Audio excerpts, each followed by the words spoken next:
1, 2, voilà, c'est bon. Bien, bonsoir à toutes et à tous. Il est 20h30, donc je vous propose de démarrer la séance avec l'appel des conseillers. Madame Bonafous est présente et a le pouvoir de Madame Keitukoli. Monsieur Dacunia est absent. Madame De Guillard est présente. Monsieur Delaunay m'a donné pouvoir. Madame Garnier n'est pas encore arrivée. Monsieur Jézéquel Damien a donné pouvoir à Madame Jouot. Madame Arlette Groseille-Moreau est présente. Madame Jouot est présente. Madame Jourdan a donné pouvoir à Madame Groseille-Moreau. Monsieur Le Guenec est présent. Monsieur Le Jolivet a donné pouvoir à Monsieur Noulez, qui n'est pas encore arrivé. Monsieur Le Tendre a donné pouvoir à Madame Tortelier. Madame Maillot est présente et règle le son, non? Elles sont toutes occupées devant moi. Madame Métayer a donné pouvoir à Julie de Guillard. Monsieur Noël est présent. Donc, Monsieur Noulez va arriver, c'est ça, Monsieur Le Guenec? Oui, d'accord. Madame Perrault est présente. Monsieur Pierre est présent. Monsieur Pointier est présent. Madame Pointier est présente. Monsieur Raoul est présent. Monsieur Serrandour est présent. Monsieur Souquet est présent. Madame Thérault a donné pouvoir à Aude Maillot. Laetitia Tortelier est présente. Madame Vallée a donné pouvoir à Monsieur Le Guenec. Et enfin, Monsieur Van Kevelart est présent. Bonsoir, Monsieur Noulez. Et donc, dans l'ordre alphabétique, pour le secrétaire de séance, Monsieur Jézéquel étant absent, Madame Garnier également, c'est Madame Groseille-Moreau qui sera secrétaire de séance ce soir.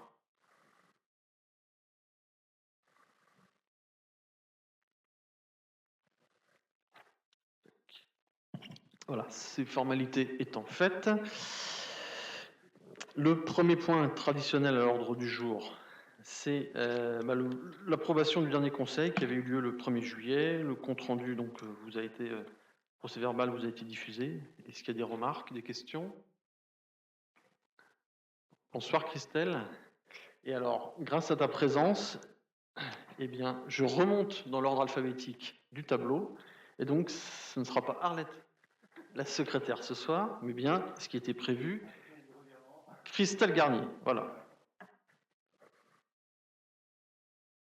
Donc, c'est bien Christelle Garnier, secrétaire de séance. Voilà. Donc, le PV du 1er juillet, j'en parlais, vous l'avez reçu. Est-ce qu'il y a des remarques, des questions? Non? Donc, je vous propose de l'adopter. Y a-t-il des votes contre? Non. Des abstentions? Non plus. Unanimité. Merci. Le point suivant, c'est donc des délégations prises en vertu de l'article L 2122-22 du Code général des collectivités territoriales. Il s'agit de 2 modifications sur le budget principal, sur la salle de billard et une taxe d'aménagement qui s'équilibre à 1 250 €, et une modification du chapitre 637 pour moins de 3 400 € et avec des titres annulés sur l'exercice antérieur du même montant. Voilà 2 décisions modificatives de budget. Et sur les marchés publics, c'est la signature d'un marché après mise en concurrence avec l'entreprise Sotrave située à Fougères pour la démolition et le désamiantage de l'ancienne salle du Guesclin pour construire l'épicerie sociale et 2 logements d'urgence, projet pour lesquels nous avons eu le plaisir samedi dernier de poser la première pierre, la première brique même, je dirais, avec Emmanuel Rousset, vice-présidente au conseil départemental d'Ille-et-Vilaine, et Julie de Guillard, vice-présidente au CCAS. Donc voilà pour ces délégations. Est-ce qu'il y a des questions? Oui, monsieur Le Guenec? Ah,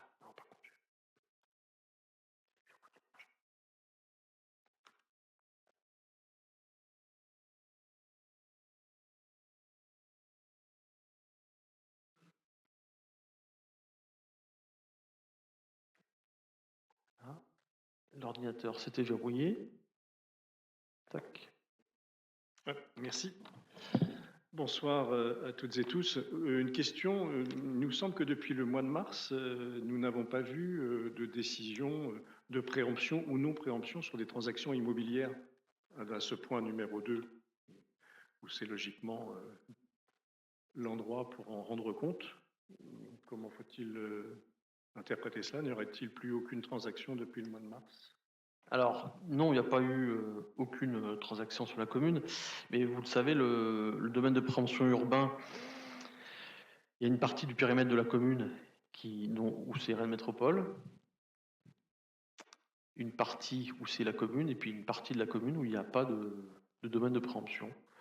Et donc, comme vous le savez, le marché immobilier, d'une façon générale, est en baisse. Il y a moins de transactions cette année qu'il y a 2 ou 3 ans. Donc, il n'y a pas de décision de non-préemption à vous présenter ce soir.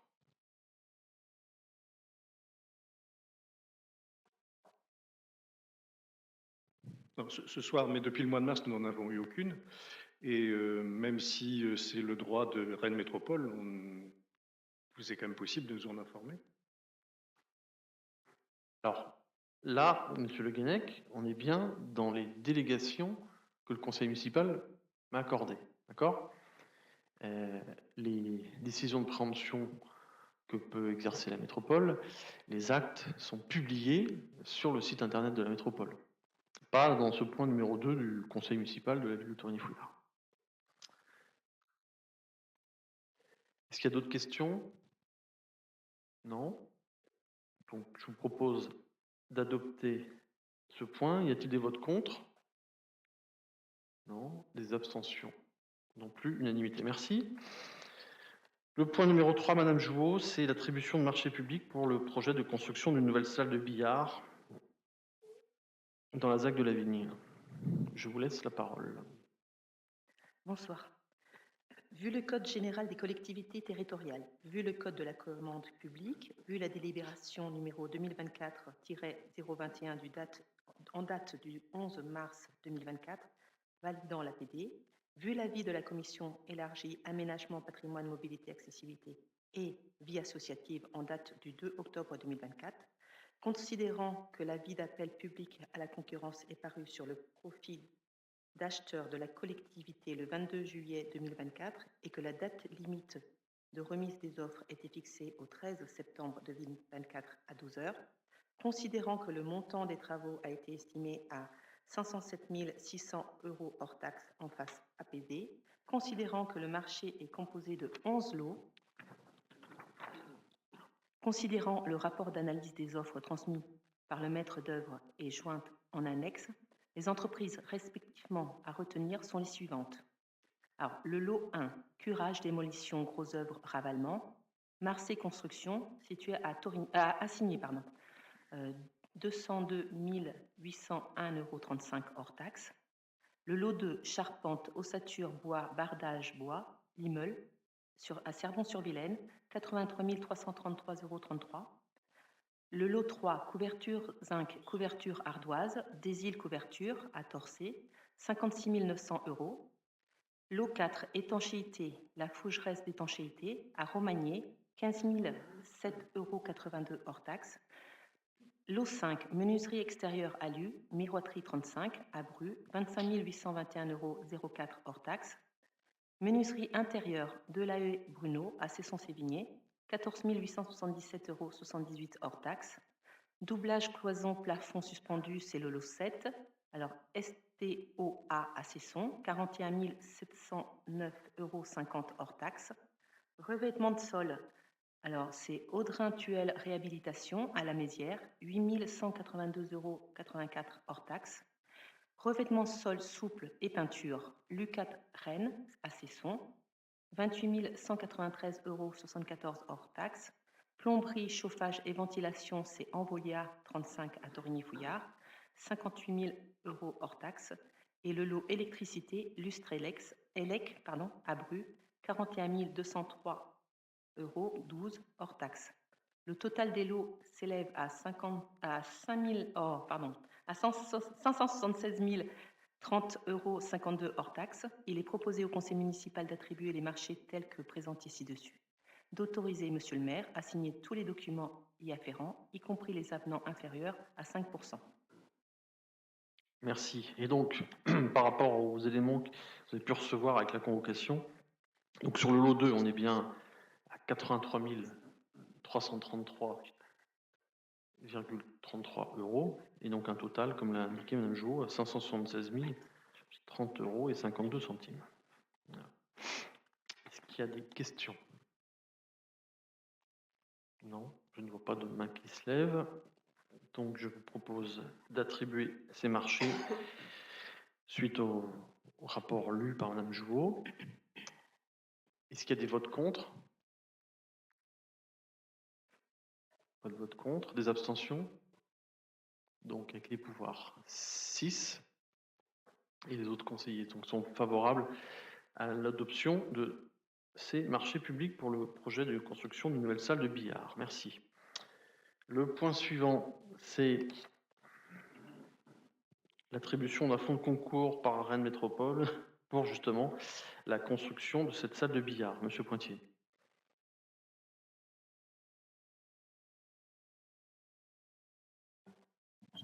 Merci Monsieur le maire, bonsoir à tous. Considérant que la commune peut bénéficier d'une aide financière de Rennes Métropole dans le cadre du Fonds métropolitain de transition écologique visant le soutien de l'investissement communal, considérant que le bureau métropolitain de Rennes Métropole du 12 septembre dernier a décidé d'attribuer un montant de 109 562 euros à la commune de Torigny-Fouillard pour la réhabilitation d'une longère en salle de billard, vu l'avis de la commission ressources et vie économique du 1er octobre 2024, il est proposé au conseil municipal d'autoriser monsieur le maire à signer la convention financière avec Rennes Métropole, d'accepter le fonds de concours pour un montant de 109 562 euros. Merci. Est-ce qu'il y a des questions? Je ne vois pas de main qui se lève, donc je propose de passer au vote. Y a-t-il des votes contre? Pas de vote contre. Des abstentions? Pas d'abstention. Unanimité. Merci. Ah, pardon, je suis allé trop vite. Abstention? Oui. Donc 6 abstentions. C'est ça, 6? Oui. 6 abstentions, c'est bon, c'est noté, merci. Donc les autres conseillers sont favorables à l'attribution de cette subvention. Oui, monsieur Le Guenec, vous avez une question? Merci. Non, en fait, j'ai été perturbé parce qu'on vient de recevoir un SMS, on nous dit que le son est inaudible sur la retransmission en ligne. Ah, bon. Eh bien. Ce qui n'est manifestement pas la première fois. Bah, écoutez, on a des gens chez eux qui nous envoient des messages pour nous dire qu'ils n'entendent rien. Non, ils entendent le maire, ils entendent le maire et monsieur Le Guenec, mais malheureusement, ils n'ont pas entendu correctement les autres interventions. Je pense que pour l'instant, on est... Monsieur Pointier, madame... Oui, c'est pas vous êtes entendu. Bon, écoutez, on va vérifier de notre côté, mais on fera attention, on demandera peut-être aux collègues de parler plus. Voilà. Merci Frédéric. Bien. Donc on a noté les abstentions, 6 abstentions pour la subvention de Rennes Métropole pour le fonds de concours pour la nouvelle salle de billard. Donc les autres conseillers sont favorables pour l'adoption de cette délibération. Merci. Et je vous propose une suspension de séance pour donner la parole notamment à monsieur Rabot, président de l'association du billard à Torigny-Fouillard. Monsieur Rabot, approchez-vous et je vais vous... Prenez le micro numéro 11 qui va être... Ah, on a... Oui, on a celui-là. Attends, il faut allumer... Alors non, il ne va pas être... Non, il ne va pas être connecté. Allez-y, appuyez sur le start.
de reprendre la séance du conseil municipal.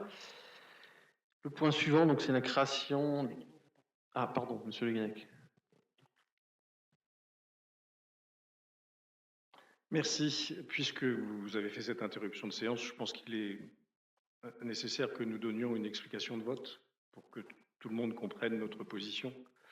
Bien évidemment, en ce qui nous concerne, il n'y a aucun doute sur le fait que l'activité billard est tout à fait intéressante et fait bien partie d'une pratique sportive. Si nous nous sommes pas prononcés favorablement à ce projet, et sans voter contre, c'est tout simplement que nous estimions que ça n'était pas la priorité des investissements à faire. Voilà. Je rappelle qu'il était prévu, avant qu'on ait connaissance de ce projet, d'un chantier d'extension d'école qui a été retardé, notamment parce que ce projet est arrivé en cours de route. Donc voilà, on fait nos choix, on les assume, mais bien évidemment, nous vous souhaitons le meilleur et nous ne doutons pas que vous aurez de meilleures conditions pour pratiquer, pour vous développer, ce dont on se réjouit par ailleurs. Et c'est simplement une question de choix dans le contexte qui est celui de la commune aujourd'hui, de notre point de vue. Voilà, merci. Très bien, on aura l'occasion de revenir sur ce sujet de groupe scolaire, puisque c'est le point numéro 19 à l'ordre du jour. Et je me permets de vous rafraîchir la mémoire, monsieur Le Guenec, mais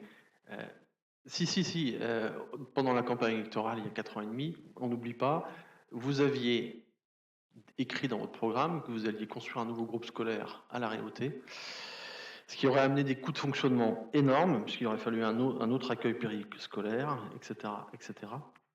Et que nous avons fait un autre choix, en concertation avec les enseignants et l'équipe pédagogique et les parents d'élèves, qui sera de regrouper tout le cycle élémentaire sur le site des Grands Préverts. Voilà. Donc, voilà pour le billard, et je ne pense pas que opposer les projets les uns aux autres dans la commune soit une bonne façon de faire de la politique locale. Donc, le point numéro 5. Ben non, monsieur Le Guenec. Non. Donc, le point numéro 5, c'est la création, la composition de la commission communale pour l'accessibilité. Donc, il y a eu un avis favorable de la commission aménagement la semaine dernière. Donc, cette commission est en application de la loi du 11 février 2005 avec une circulaire interministérielle du 14 décembre 2007. Et donc, il vous est proposé donc, de créer cette commission qui interviendra notamment dans le domaine de l'accessibilité des bâtiments, de la voirie, des espaces publics et des transports, même si certaines compétences ont été transférées à la métropole. La commission fera également des propositions utiles de nature à améliorer la mise en accessibilité de l'existant. Elle sera destinataire des projets d'agenda d'accessibilité programmés concernant les établissements recevant du public sur la commune. Et la commission dressera chaque année un rapport sur ce sujet qui sera présenté au conseil municipal et transmis aux représentants de l'État. Dans le département, au président du conseil départemental, au conseil départemental de la citoyenneté et de l'autonomie, ainsi qu'à tous les responsables des bâtiments, installations et lieux de travail concernés par le rapport. Donc, vous avez été sollicité pour proposer un candidat. Alors, si j'ai bien suivi, vous avez au final proposé Mme Kate Tucoli, c'est bien ça?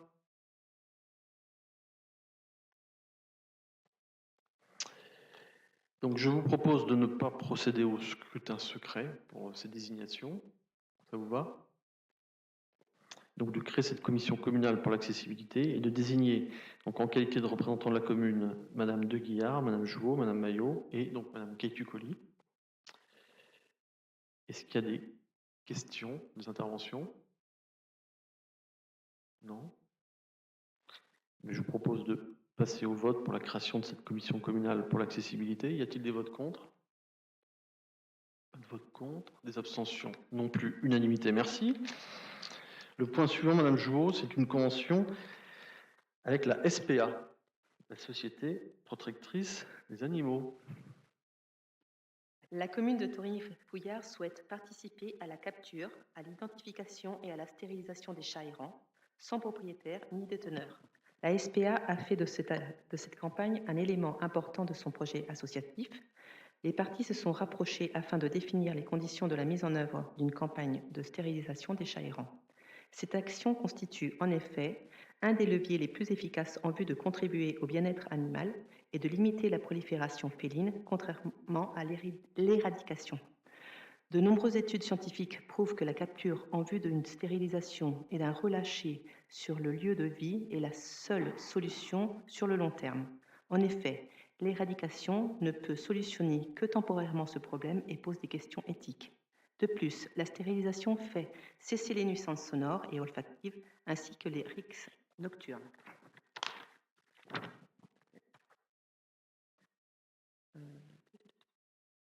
Non, je me suis pas fait.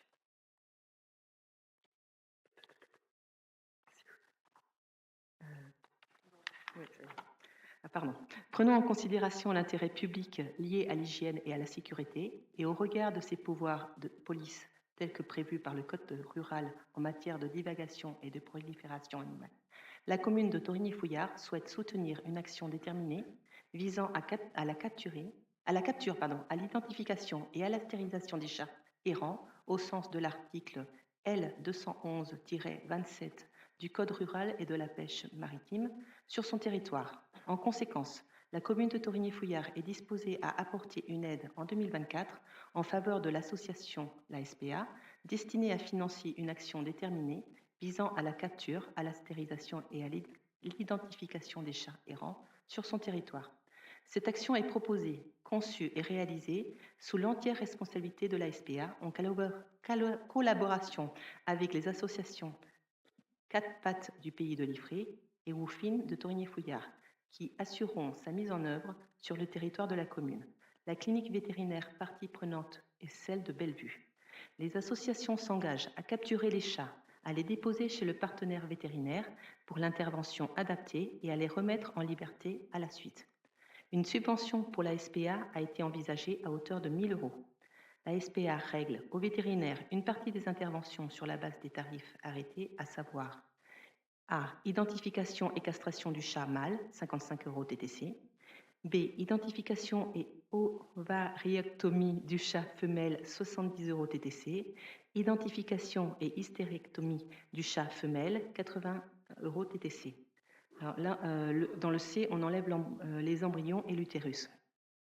Au vu de devis remis par la clinique vétérinaire partenaire, le reste à charge pour la ville serait respectivement de A. 21 € TTC, B. 31,40 € TTC et C. 64 € TTC par chat ou chatte. La campagne annuelle est estimée à 1 500 € hors subvention. Le projet de convention est joint à la présente convocation. Il est proposé au conseil municipal de valider la mise en place d'une campagne urgente de chats libres, d'autoriser Monsieur le maire à signer la convention avec la SPA, d'autoriser le versement d'une subvention à hauteur de 1 000 € à la SPA et d'autoriser les règlements au cabinet vétérinaire partenaire sur la ligne budgétaire dégagée. Merci, Madame Jouot. Est-ce qu'il y a des questions? Non, pas de questions. Donc, je vous propose de passer au vote. Y a-t-il des votes contre?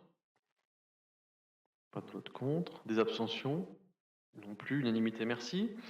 Le point suivant, c'est Madame Tortelier sur la construction d'un skatepark à Pauprune. Bonsoir à toutes et tous. Donc, nous poursuivons l'aménagement de la zone de loisirs Pauprune avec la construction d'un skatepark. Donc, vu le code... Je vais vous présenter après les plans. Donc, vu le Code général des collectivités territoriales, vu le Code de la commande publique, vu l'avis de la commission élargie aménagement, patrimoine, mobilité, accessibilité et vie associative en date du 2 octobre 2024. Afin de donner suite au projet de skatepark sur la commune, une mission de maîtrise d'œuvre a été confiée à la société The Edge, spécialiste de la conception de ce type d'équipement. The Edge est rémunéré sur la base de 10% de l'enveloppe prévisionnelle des travaux.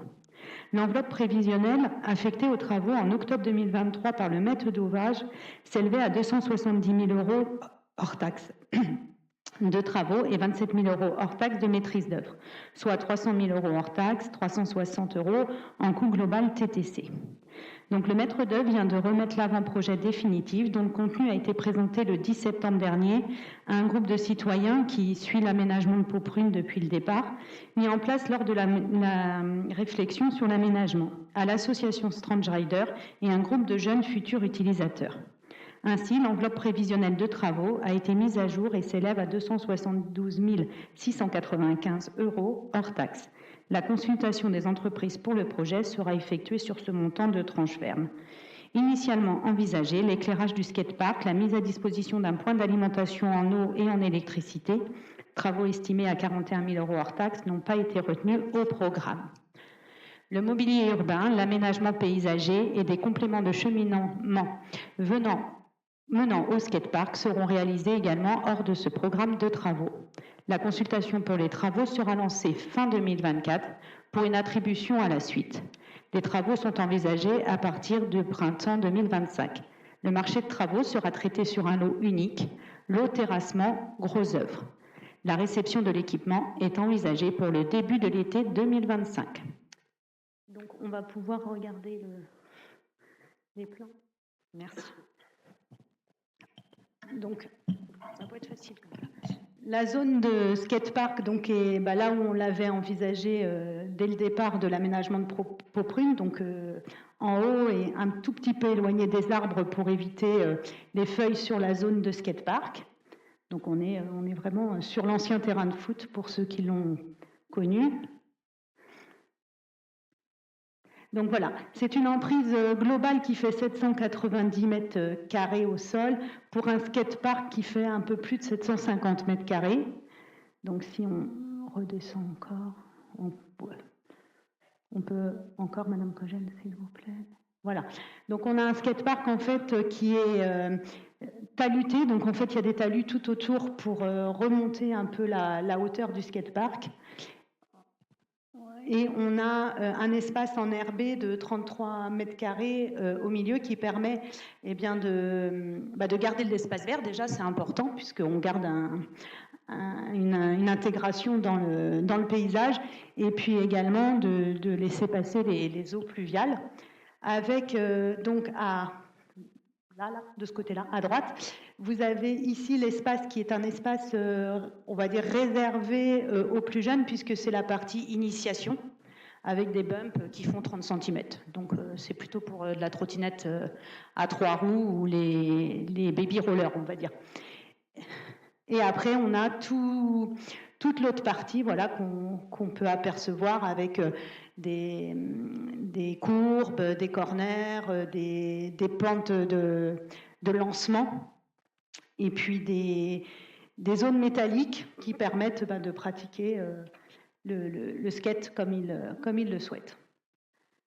Et on a ce que vous voyez pavé, là c'est une zone d'accueil pour permettre d'accueillir les parents avec les poussettes, etc. Voilà, donc c'est un projet qui a été présenté le 10 septembre et qui a rencontré un succès certain. Alors, rassurez-moi, chère Laetitia, les poussettes ne rentrent pas dans le skatepark. Alors, après, c'est au risque et péril des parents, je vous dirais, mais normalement, ce n'est pas prévu pour, en effet. Merci de me rassurer. Bien, est-ce qu'il y a des questions sur ce projet de skatepark à Pauprune? Non? Donc, je finis. Oui, allez-y. Donc, au regard de ce qui précède, il est proposé au Conseil municipal de valider l'avant-projet définitif pour la réalisation d'un skatepark pour une estimation de 272 695 € hors taxes, d'autoriser Monsieur le maire ou son représentant à déposer la déclaration de travaux et tout document s'y rapportant, d'autoriser Monsieur le maire ou son représentant à signer les marchés publics et tout document s'y rapportant, y compris les avenants inférieurs à 5%. Parfait, merci. Et donc, comme je n'ai pas vu de... Ah si, Cyril, une question? Oui. Oui, alors, on va dire qu'il y a 3 000 € d'aléas. Est-ce qu'il fera bien les 300 000? Oui, hors maîtrise d'œuvre. C'est ça, ouais.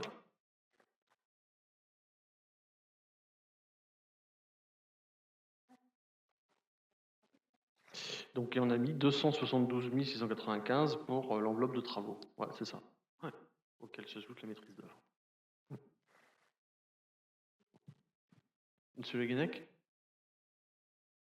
Merci. Est-ce qu'il y a eu un volet études environnementales, notamment sur l'aspect hydrométrique? Parce qu'il y a quand même de l'artificialisation. On n'est pas loin d'une zone humide, si je me souviens bien, juste sur le long du chemin, il y a un fossé humide. Donc, est-ce qu'il y a eu un minimum d'études de fait sur cet aspect des choses? Alors, au niveau loi sur l'eau, quand on aménage moins d'1 hectare sur un projet, il n'y a pas de dossier à déposer. D'accord.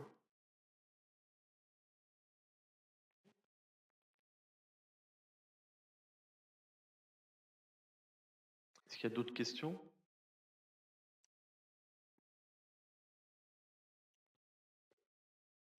C'est à partir d'1 hectare le seuil pour les éléments loi sur l'eau.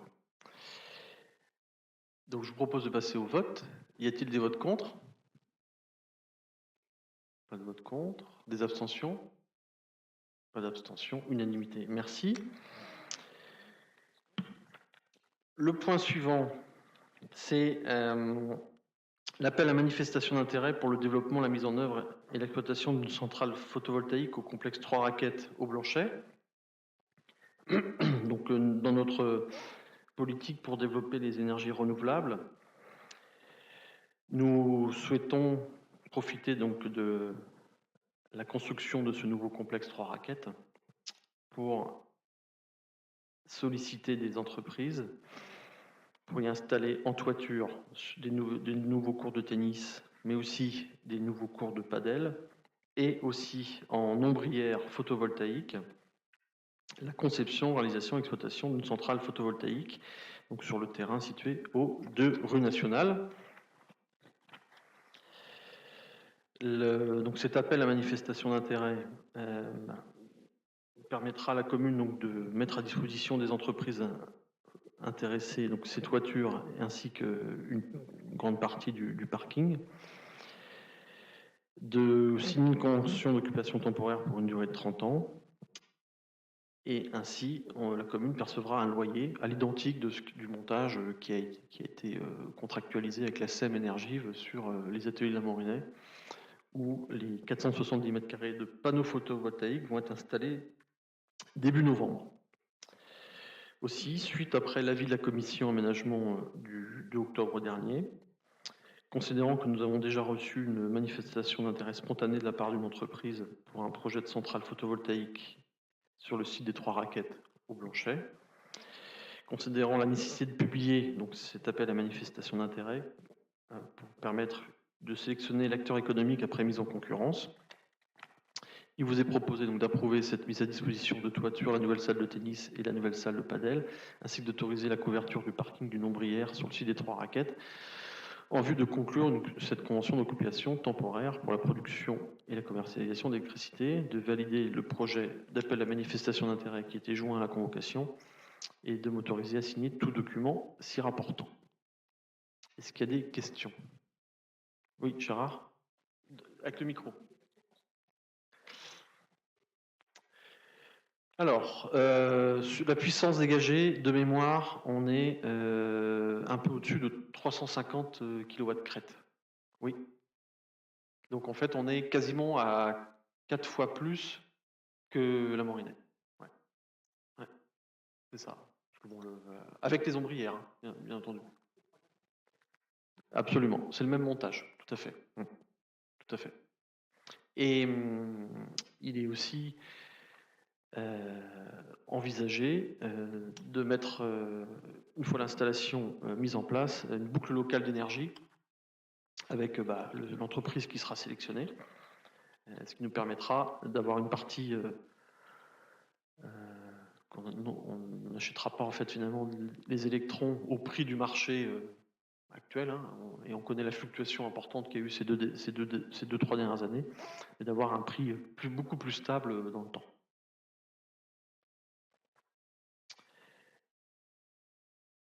Hors taxe, évidemment. Si la TVA augmente ou d'autres taxes, ça s'appliquera. Est-ce qu'il y a des questions?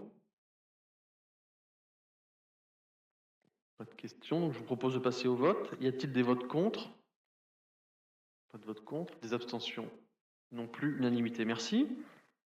Le point suivant, Monsieur Pointier, c'est concernant donc l'appel à manifestation d'intérêt pour la mise en location-gérance du bar-restaurant Le Bistroc.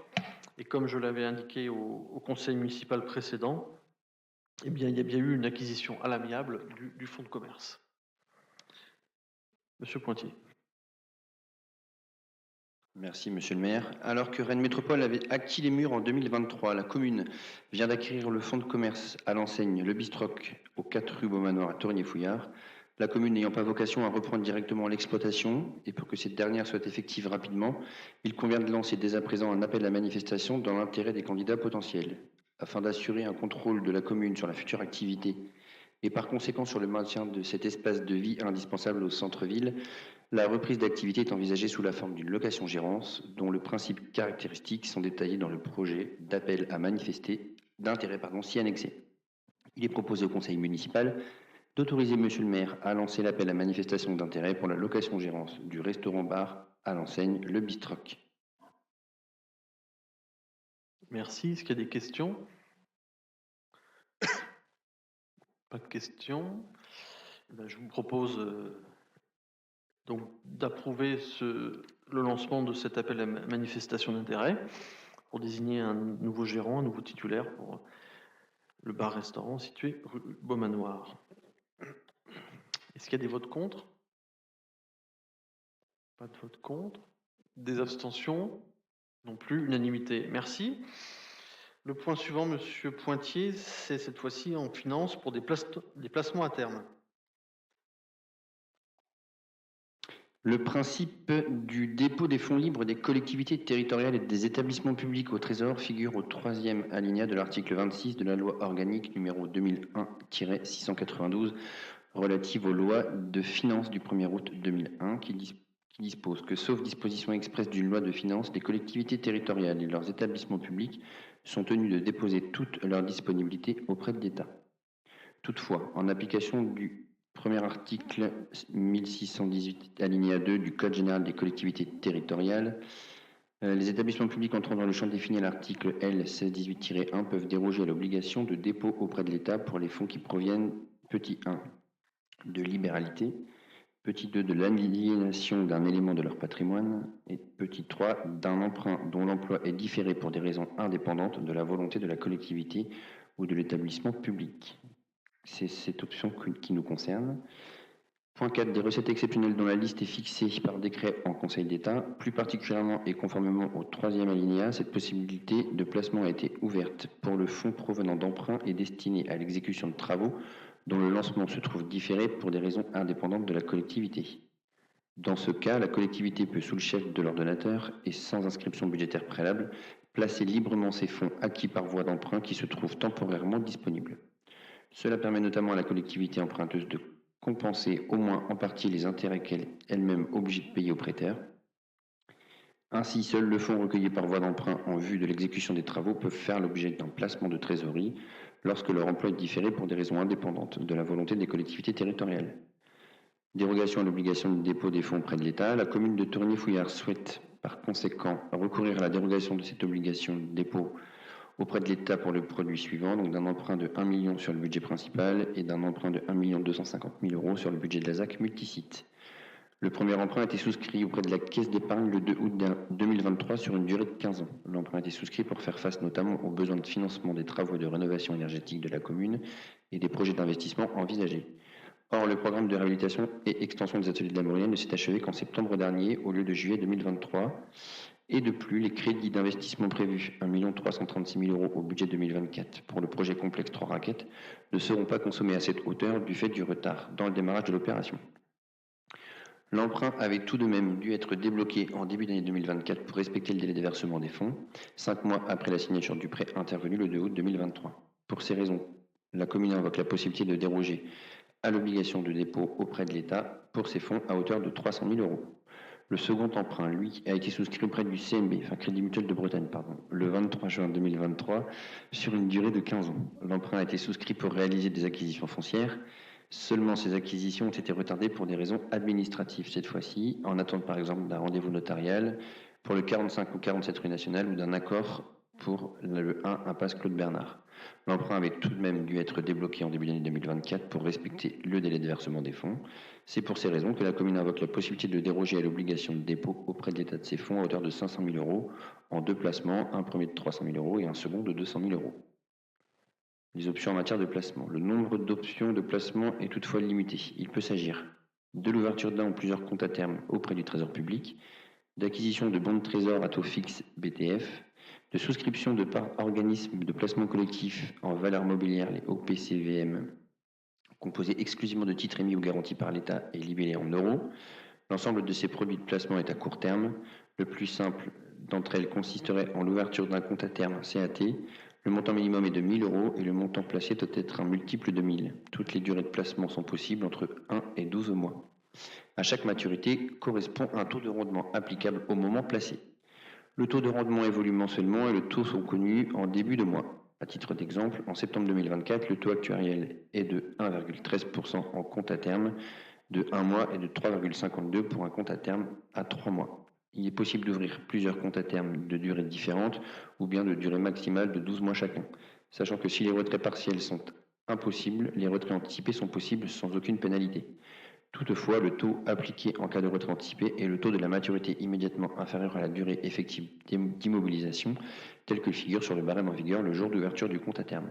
Le recours à un tel placement permettrait d'atténuer le coût du remboursement de l'emprunt sur la durée du placement sans le neutraliser totalement.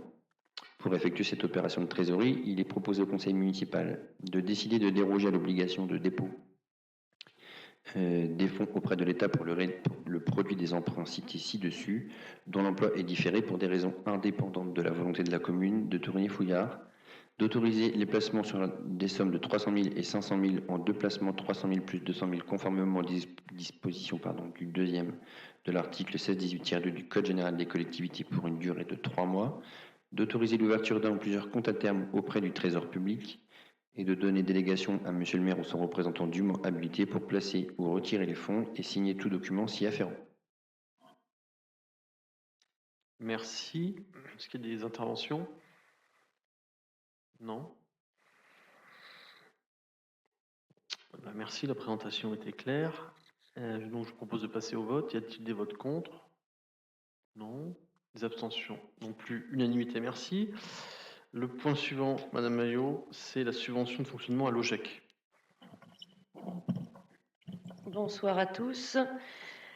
Donc, considérant que la prise en charge par les communes des dépenses de fonctionnement des classes sous contrat d'association des établissements d'enseignement privé du premier degré résulte des dispositions de la loi Debré du 31 décembre 1959 modifiée, considérant que depuis cette date, ces dépenses sont prises en charge dans les mêmes conditions que celles des classes correspondantes de l'enseignement public, que chaque commune est responsable de déterminer par convention le forfait communal avec l'établissement privé sur la base des grands principes définis par les articles 442-5, 442-5.1 du Code de l'éducation.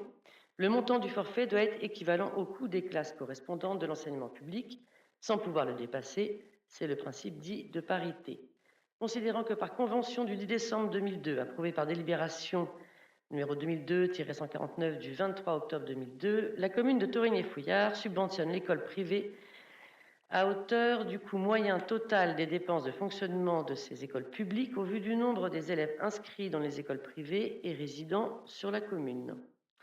Donc, vu la délibération de 2024 du 25 mars qui approuve le budget 2024, vu la délibération 2024 du 1er juillet 2024 de la même année validant le versement d'un acompte de 224 272 € et vu l'avis de la Commission ressources et vie économique du 1er octobre 2024, considérant que le coût moyen de fonctionnement pour l'année 2023 a été arrêté au forfait suivant, c'est-à-dire que le coût d'élève maternel est de 1 657,40 € et le coût d'un élève élémentaire est de 549,62 €.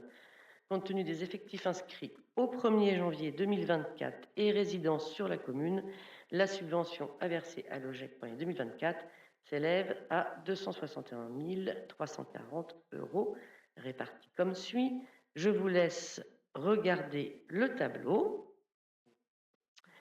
Il est proposé au conseil municipal de valider le montant de la subvention allouée à l'école privée de la commune à hauteur de 261 340 € pour l'année 2024 et d'autoriser le versement du solde, soit 37 068 €.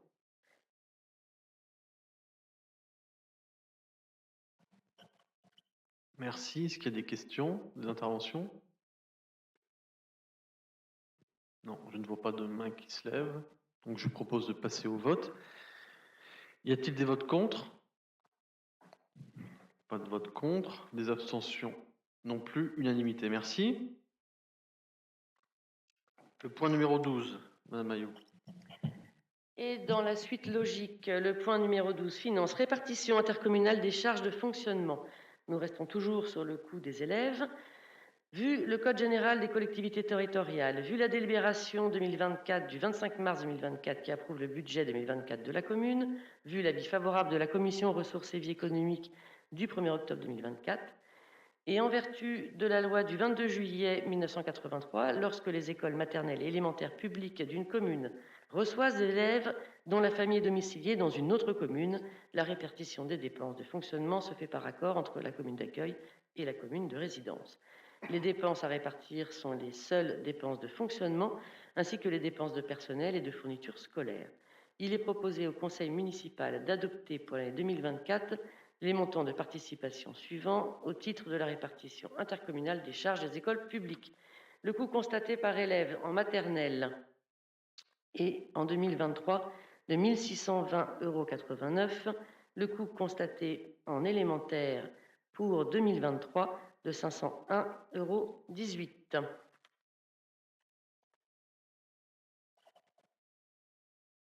Donc, il est proposé d'adopter ces montants, Monsieur le maire. Très bien. Merci. Est-ce qu'il y a des questions? Non, pas de questions. On vous propose d'adopter cette délibération sur la répartition intercommunale des charges de fonctionnement pour les écoles. Et est-ce qu'il y a des votes contre? Pas de vote contre. Des abstentions non plus. Unanimité. Merci. Le point suivant, Madame de Guillard, c'est la convention pour le loyer et la refacturation des frais de fonctionnement à l'EHPAD.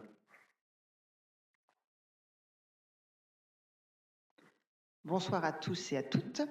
Donc, considérant que la commune est propriétaire de l'établissement d'hébergement pour personnes âgées dépendantes, l'EHPAD La Claire-Noé, géré par le Centre communal d'action sociale, considérant les charges directes financées par la commune et relatives au fonctionnement de l'EHPAD, notamment les fluides et les heures de préparation et services des agents du restaurant municipal, considérant que la présente convention est arrivée à échéance en 2023, vu la délibération numéro 2024-031 du 25 mars 2024 qui approuve le budget 2024 de la commune, notamment la recette de fonctionnement liée à cette convention, vu l'avis de la commission ressources et vie économique du 1er octobre 2024, il est proposé au conseil municipal d'approuver le projet de convention ci annexé, d'autoriser monsieur le maire à signer la convention et de préciser qu'elle sera effective pour l'année 2024.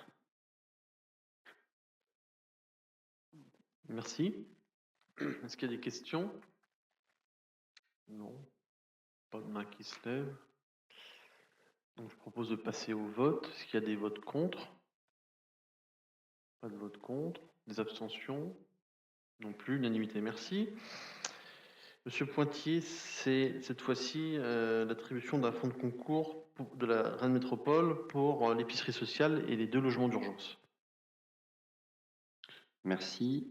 Considérant que la commune peut bénéficier d'une aide financière de Rennes Métropole dans le cadre du Fonds métropolitain de transition écologique visant le soutien à l'investissement communal, considérant que le bureau métropolitain de Rennes Métropole du 12 septembre 2024 a décidé d'attribuer un montant de 129 737 € à la commune de Torigny-Fouillard pour la réalisation de l'épicerie sociale et de 2 logements d'urgence, vu l'avis de la commission ressources et vie économique du 1er octobre dernier, il est proposé au conseil municipal d'autoriser monsieur le maire à signer la convention financière avec Rennes Métropole et d'accepter le fonds de concours pour un montant de 129 737 €.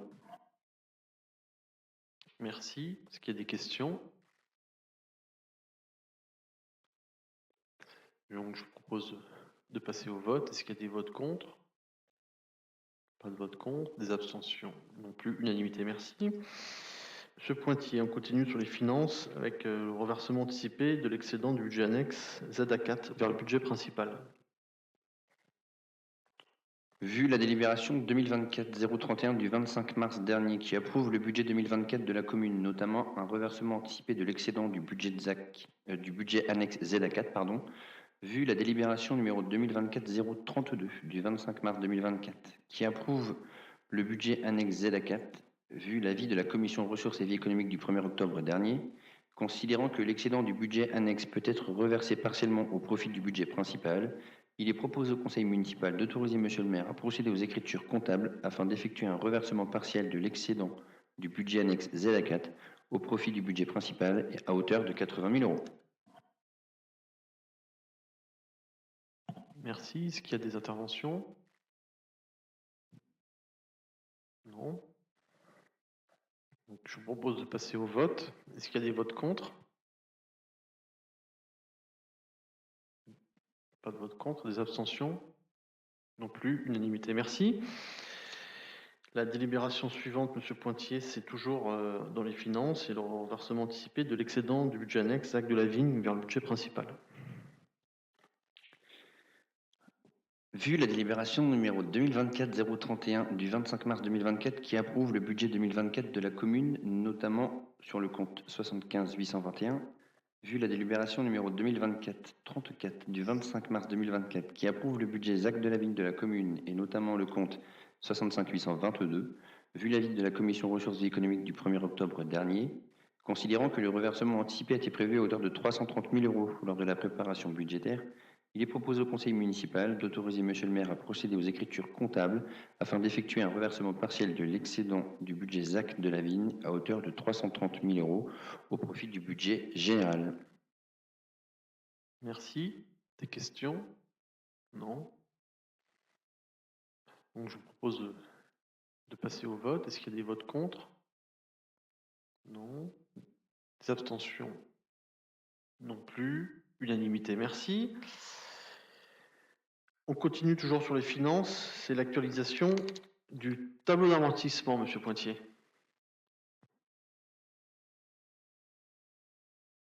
Vu l'article L 1612-1 du Code général des collectivités territoriales, vu l'instruction budgétaire et comptable, la M57, vu la délibération 167/97 fixant la durée d'amortissement de certains biens, vu la délibération 190/96 fixant un seuil unitaire d'amortissement pour les biens de faible valeur, vu la délibération 2013-80 du 18 septembre 2013 complétant la délibération initiale, vu la délibération 2022-133 fixant les durées d'amortissement dans le cadre de la M57, et vu l'avis de la commission ressources et vie économique du 1er octobre dernier, considérant que des biens de la commune doivent être amortis, il est proposé au conseil municipal de compléter la grille d'amortissement comme suit.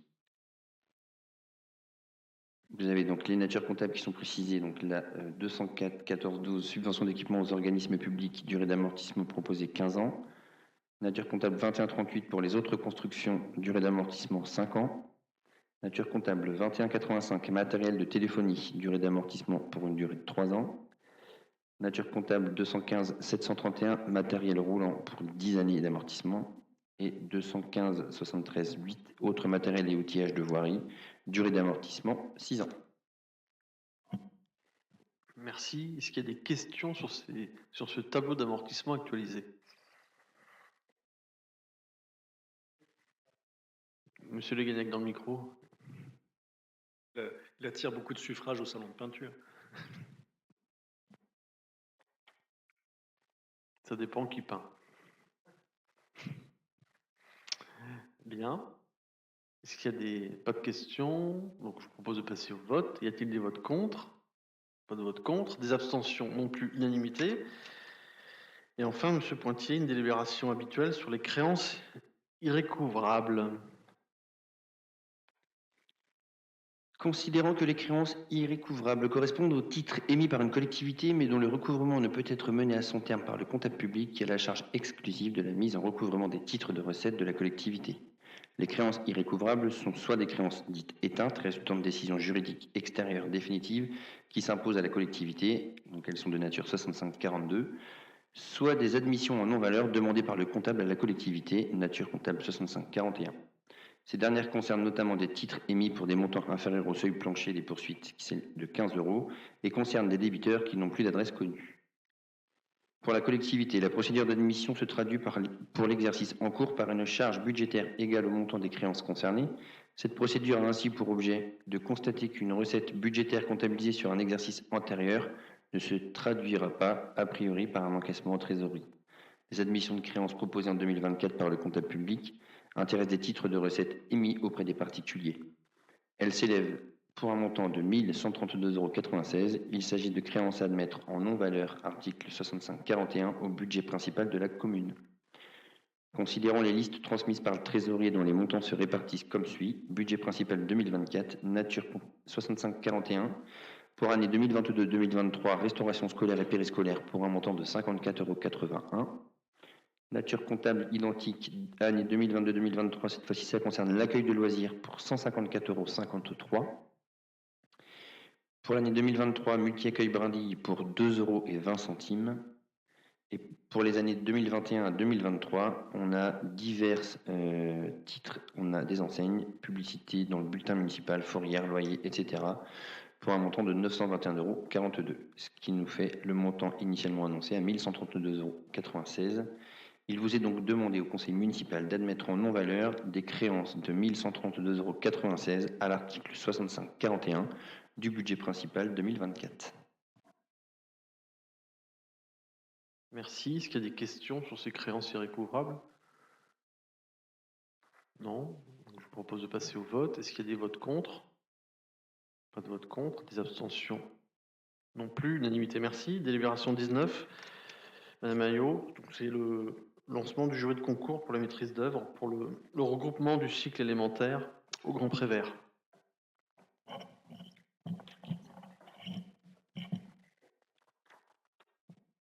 Alors, en effet, vu les articles du Code de la commande publique, notamment les articles R2172-1 à R2172-6, vu la délibération fixant la composition de la CAO en date du 16 juin 2020, vu l'avis de la Commission Aménagement, Patrimoine, Mobilité et Accessibilité en date du 2 octobre 2024. Dans le cadre de l'extension du groupe scolaire des Grands Préverts, un marché de maîtrise d'œuvre doit être lancé. Afin de sélectionner le maître d'œuvre du projet, le concours de maîtrise d'œuvre et la procédure qui sera mis en place. Il s'agit d'un mode de sélection qui permet de choisir un projet à l'issue de l'analyse de prestations intellectuelles remises par des candidats. Il permet de favoriser l'émergence de projets différents. Le choix sera effectué à partir d'esquisses. Le concours comporte différentes phases. La première phase concerne la réception et le choix des candidatures. Ces candidatures comporteront les références architecturales des candidats. La commune, en tant que maître d'ouvrage, va devoir sélectionner les candidats admis à concourir, et ce, grâce à un jury.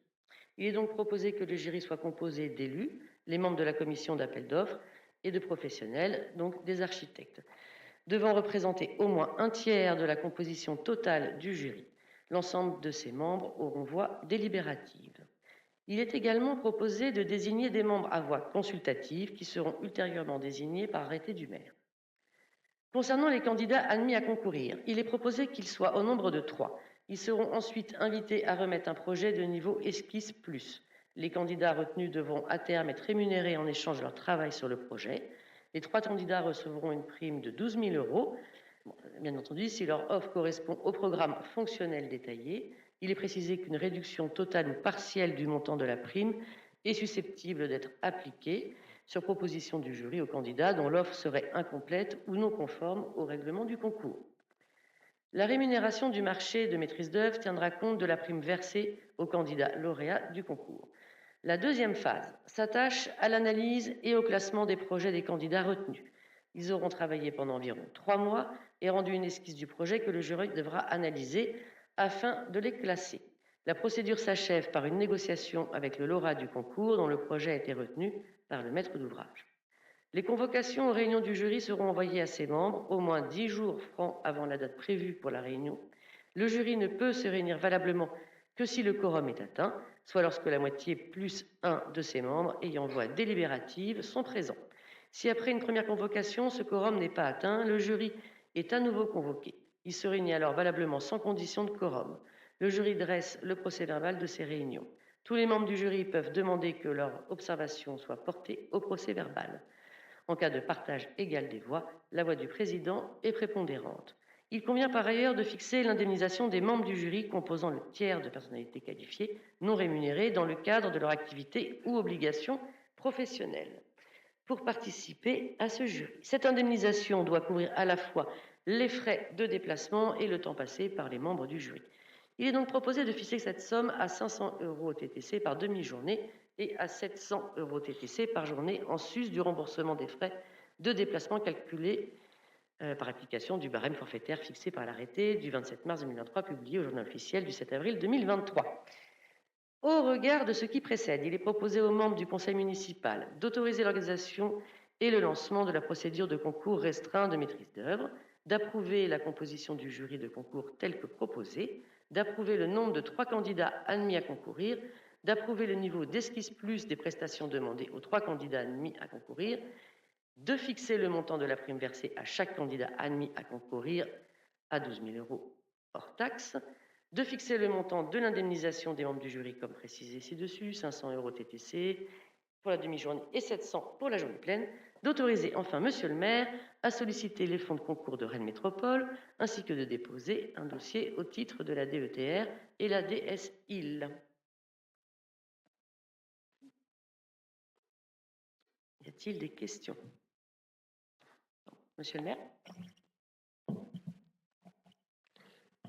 Merci, Madame Maillot. Donc, je ne vois pas de main qui se lève. Donc, je vous propose de passer au vote. Est-ce qu'il y a des votes contre? Pas de vote contre. Des abstentions? Non plus. Unanimité. Merci. Le point suivant est relatif aux ressources humaines de la collectivité, au sujet du tableau des effectifs, avec la création d'un poste non permanent pour accroissement temporaire d'activité. Donc, chaque année, on a une délibération sur le sujet, mais il nous est apparu nécessaire de compléter ce tableau des effectifs pour des besoins de service à la médiathèque, pour un agent de bibliothèque, au temps de travail hebdomadaire de 18 heures. Et donc, il vous est proposé d'autoriser le recrutement de cet agent contractuel de droit public pour une durée maximale de 12 mois sur une même période de 18 mois consécutifs, d'autoriser la création du poste non permanent suivant, donc agent de bibliothèque, 18 heures par semaine, de modifier le tableau des emplois non permanents 2024 et de préciser que les dispositions de la présente délibération prendront effet à compter du 8 novembre prochain. Est-ce qu'il y a des questions? Non? Très bien. Merci. Donc, je vous propose de passer au vote. Est-ce qu'il y a des votes contre? Pas de vote contre. Des abstentions? Non plus. Unanimité. Merci. Le point 21, Madame Tortelier, c'est une convention pour la mise à disposition du 45-47 rue Nationale. Oui. Donc, vu le Code général des collectivités territoriales, vu l'avis de la Commission culturelle et vie associative animation locale en date du 2 octobre 2024, considérant la demande des différentes associations pour stocker leur matériel, considérant l'exposé ci-après. Donc, on a un besoin de stockage suite à la destruction de la salle du Guesclin. La salle du Guesclin, donc, est en cours de démolition, enfin, elle est même démolie, et cédera la place à la future épicerie sociale. La salle du Guesclin accueillait des associations de théâtre, Clin d'œil et Oiseau Lyre, qui répétaient et stockaient leurs décors et accessoires. Leurs activités sont déjà maintenant transférées aux ateliers de la Morinais. Cependant, les nouveaux locaux ne peuvent accueillir les décors, à la fois pour des questions de surface disponible et de sécurité du nouveau bâtiment, établissement recevant du public. La ville a proposé de stocker le matériel de ces associations dans une ancienne maison d'habitation sise au 45-47 rue Nationale, acquise cette année. En deuxième point, on a eu d'autres demandes de stockage. Au cours des derniers mois, plusieurs autres associations ont demandé à la ville des locaux de stockage, donc l'UNC, l'Union des anciens combattants, la communauté de partage COPA, le vide-grenier et Tofu. Le 45-47 rue Nationale peut répondre aux besoins du vide-grenier pour y stocker la vaisselle, les friteuses et autres matériels actuellement entreposés dans les locaux privés de ces bénévoles.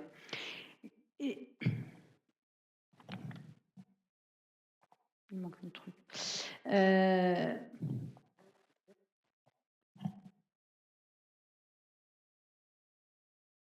Ah oui, non, c'est d'accord. Non, c'est mon truc.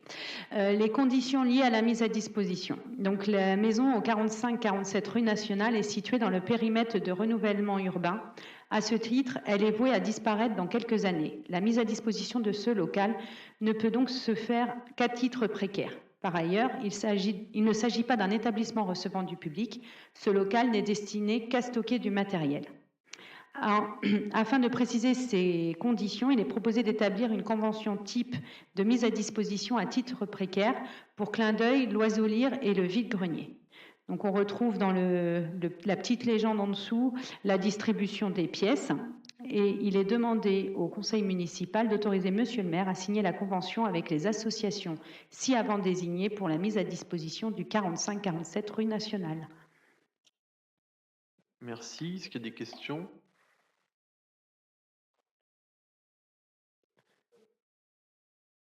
Avec le micro. Alors oui, tout à fait. C'est une solution provisoire. Voilà. Il permet de gérer le temps court.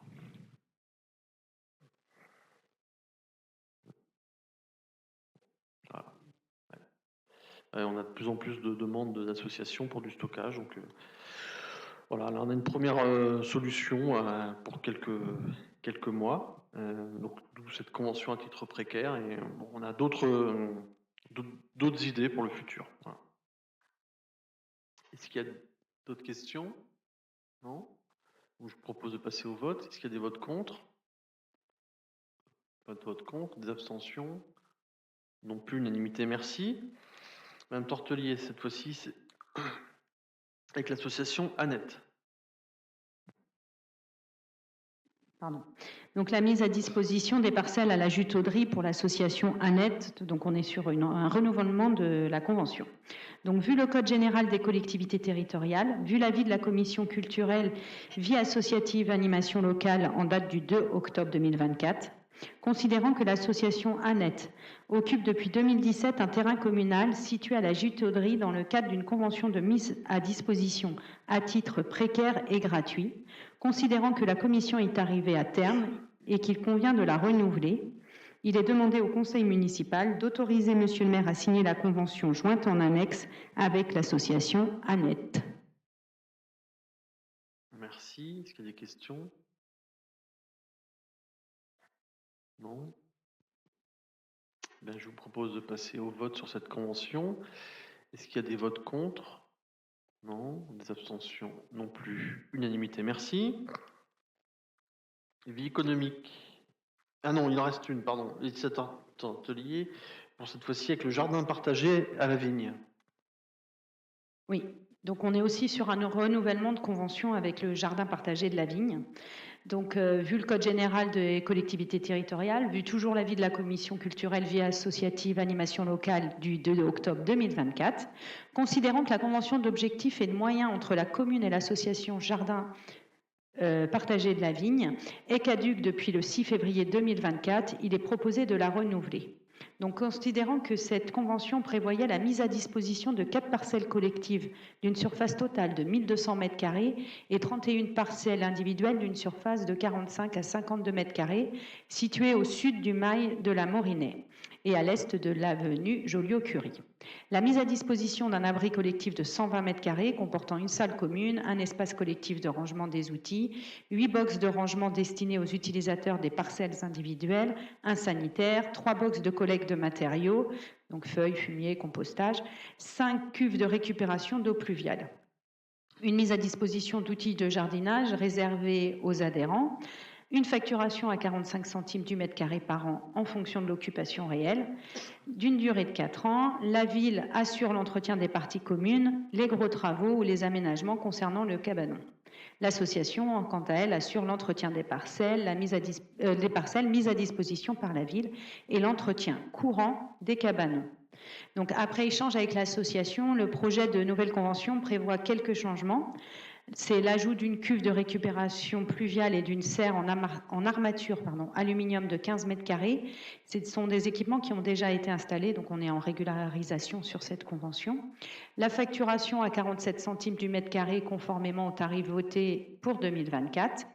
En cas de révision du loyer, la commune notifie l'association au plus tard le 10 décembre de l'année N-1 pour une application de la révision de l'année N. Le but étant en fait pour l'association de pouvoir prévenir ses adhérents. L'association est autorisée à planter une haie sur la limite de la parcelle située au nord pour mettre le jardin à l'abri du vent selon les conditions définies à l'article 8 du projet de convention. La livraison de fumier 2 fois par an sous condition.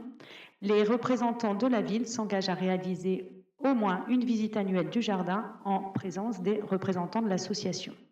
Conformément au projet de convention transmis en pièce jointe, il est demandé au conseil municipal d'autoriser monsieur le maire à signer la convention avec l'association Jardin partagé de la Vigne.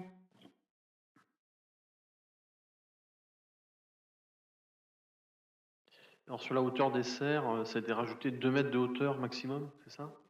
Hein? Voilà.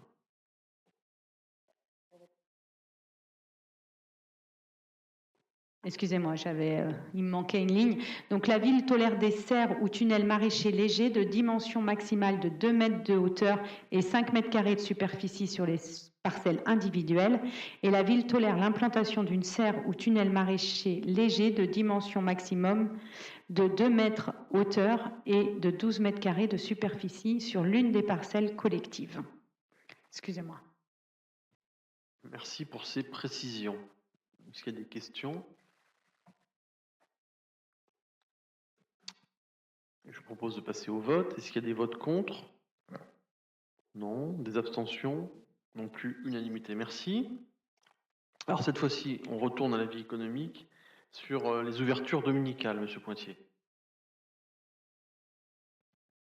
Merci, Monsieur le maire. C'est une délibération qui est habituelle, donc je m'affranchirai de lire l'ensemble des vues.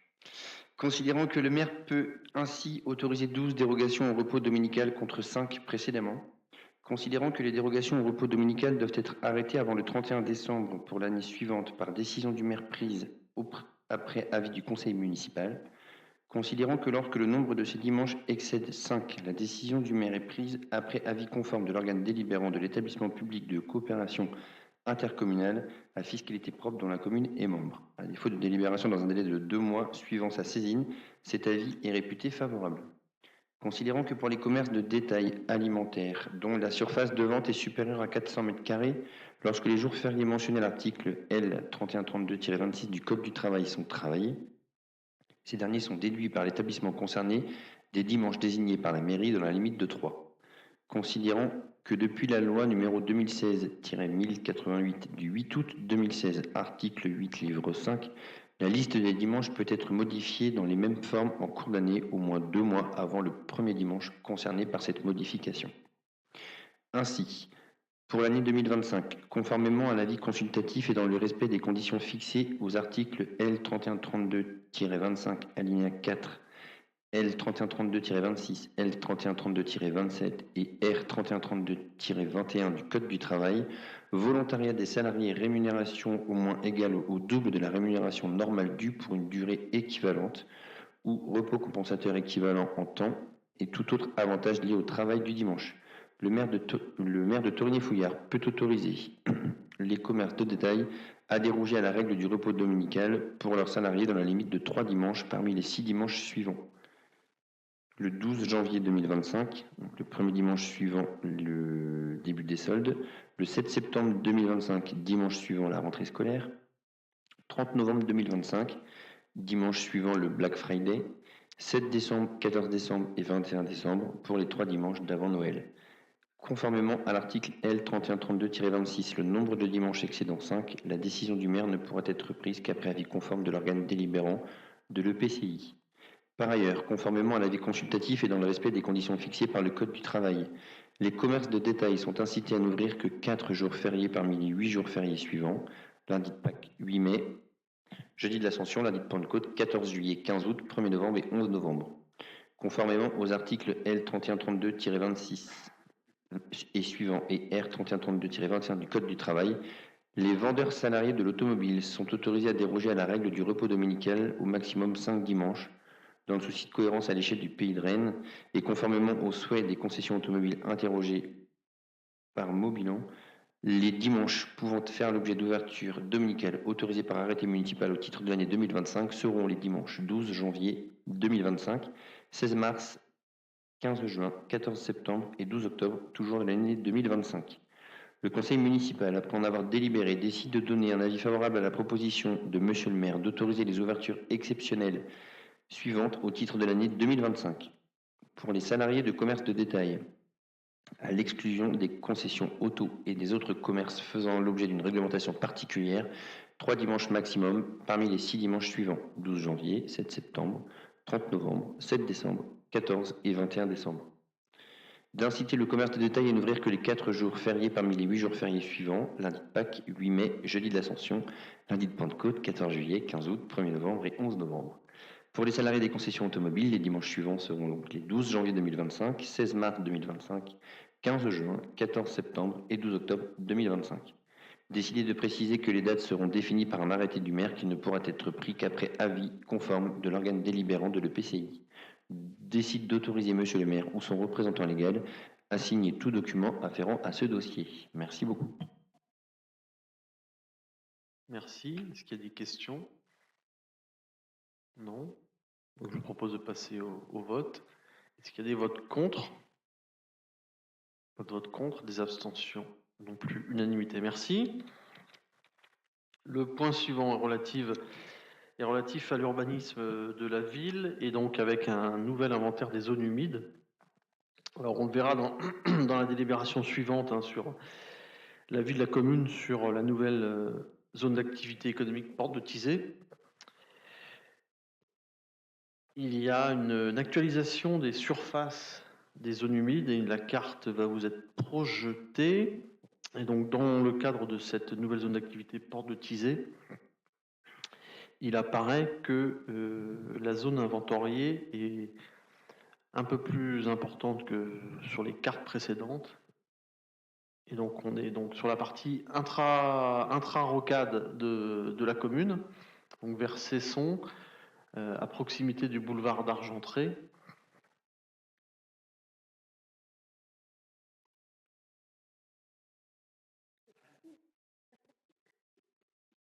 Voilà. Donc il y a une zone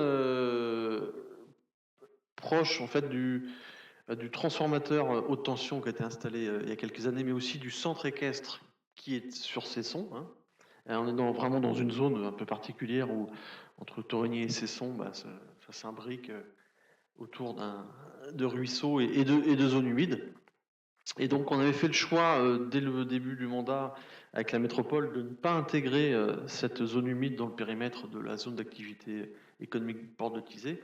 Et on a bien fait puisque en fait il est apparu avec les études préliminaires que la zone humide était plus importante en termes de taille que de surface que ce qui était sur les cartes précédentes. Et donc on a maintenant une surface supplémentaire inventoriée de 27 911 mètres carrés, je vous épargne une virgule, donc presque 3 hectares. Et donc cet inventaire communal des zones humides est actualisé, et donc on vous propose de donner un avis favorable à l'actualisation de l'inventaire des zones humides sur le territoire de la commune tel que présenté ci-dessus. Pas de questions. Donc je vous propose de passer au vote. Est-ce qu'il y a des votes contre? Pas de vote contre. Pas d'abstention. Unanimité. Merci. Alors le point suivant, donc c'est bien l'avis de la commune sur cette ZAC Porte de Tizé. Donc en juin 2023, il y a eu l'approbation du dossier de création de cette nouvelle zone d'activité économique. Et puis au dernier conseil de Rennes Métropole, il y avait l'approbation du dossier de réalisation. Et donc l'avis de la commune est sollicité par la métropole sur ce dossier de réalisation. Donc cette zone d'activité économique Porte de Tizé, en quelques mots, même si on a eu l'occasion d'en parler déjà à plusieurs reprises en conseil municipal, donc elle est entièrement située sur notre commune. Elle est sur un périmètre d'une vingtaine d'hectares. sur 25 hectares, pour être un peu plus précis, 24,9 hectares. Les activités suivantes qui seront accueillies, c'est artisanat de la construction, commerce de gros, activités semi-industrielles, activités techno-tertiaires et activités de conseil aux entreprises. Il y aura également des cellules pour un village d'artisans. La surface cessible globale des lots privés est estimée à 140 000 m² pour une surface de plancher de l'ordre de 75 450 m². À ce stade, il est imaginé 31 lots, c'est-à-dire qu'il pourrait y avoir l'implantation d'une trentaine d'entreprises sur cette zone d'activité économique. On vous propose donc ce soir de donner un avis favorable avec quelques observations dans la cohérence avec celles qu'on avait pu donner au moment du dossier de création, c'est-à-dire de prévoir d'améliorer la desserte en transport en commun sur la ligne 83 en augmentant la fréquence et les horaires, puisqu'actuellement il n'y a pas de desserte le mercredi après-midi, ni le samedi dimanche, ni pendant les vacances scolaires. De prévoir d'aménager le boulevard d'Argentré en site propre pour les bus dans la continuité des travaux de l'axe prioritaire numéro 5 à l'échangeur de Tizé, puisque les travaux sont terminés au niveau du Paty du Moulinet, et en cohérence avec les travaux du réseau express vélo assigné vers Cesson, mais aussi d'intégrer une étude de sécurité et de sûreté publique en conformité avec le décret du 24 mars 2011 au vu des surfaces de plancher créées, de compenser, de proposer des solutions pour l'exploitation agricole et les volailles du Paty du Moulinet, de créer un comité de pilotage associant les élus de la ville de Torigny avec ceux de la métropole pour le choix des entreprises accueillies dans cette nouvelle zone d'activité, de faire appliquer le référentiel bas carbone pour ces zones d'activité, et enfin de prévoir que le budget annexe de cette ZAC finance pour partie les équipements de voirie du boulevard d'Argentré, en révisant notamment dans le budget la ligne à la baisse, la ligne d'aléa de 15% qui est prévue dans le budget prévisionnel. Voilà ce qu'on vous propose, donc de donner un avis favorable avec les observations que je viens d'indiquer. Oui, monsieur Le Guenec.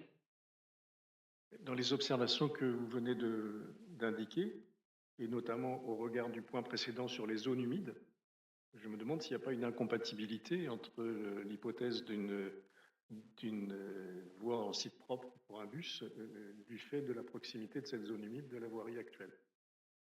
Alors, on peut regarder le plan, mais non, la zone humide, elle est sur la partie nord. Oui, mais elle est à au moins elle est à plusieurs centaines de mètres du boulevard d'Argentré. Elle est proche du centre équestre, si vous voulez. Bon, si, mais non, mais là il y a plusieurs. Par hasard. Non, mais il y a plusieurs centaines de mètres d'écart, Oui, monsieur Le Guenec. C'est donc un bassin versant éventuellement. Non, mais aujourd'hui, le boulevard d'Argentré, monsieur Le Guenec, il y a déjà des surfaces imperméabilisées. Je sais bien. Il y a déjà des voitures qui passent, il y a déjà des bus, il y a déjà de l'enrobé. Oui, mais donc, s'il faut faire une voie dédiée, il faut en faire une de plus. Au moins une, voire dans les deux sens. Alors, ça, il faut pas tout confondre, monsieur Le Guenec. L'aménagement du boulevard d'Argentré, il va nécessiter un dossier loi sur l'eau. D'accord ? Puisqu'on va être sur plus d'1 hectare. Voilà. Puisqu'il y a, si ma mémoire est bonne, 1,5 km, donc, et vu la largeur du faisceau, on est sur plus d'1 hectare. Et donc, au niveau des études préliminaires, il y aura un dossier loi sur l'eau, mais l'aménagement du boulevard d'Argentré n'empiète pas du tout sur la zone humide. C'est vraiment très, très loin de la carte qu'on vous a présentée.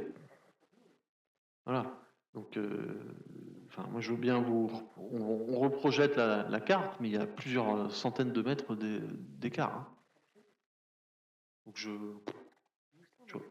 vois pas le problème que vous mentionnez. Hein. C'est ce que vous étiez en train de dire, monsieur Le Guenec.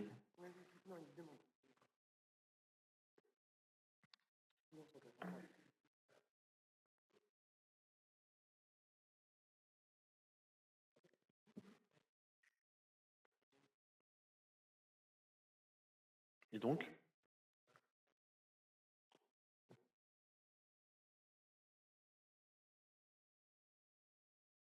Oui, merci.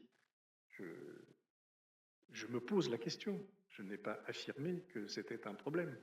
Mais ne faudrait pas qu'une délibération qu'on prenne maintenant soit en contradiction avec la précédente. C'est juste, voilà. Les études le diront vraisemblablement, mais on ne peut pas en faire une condition suspensive, vous voyez ce que je veux dire?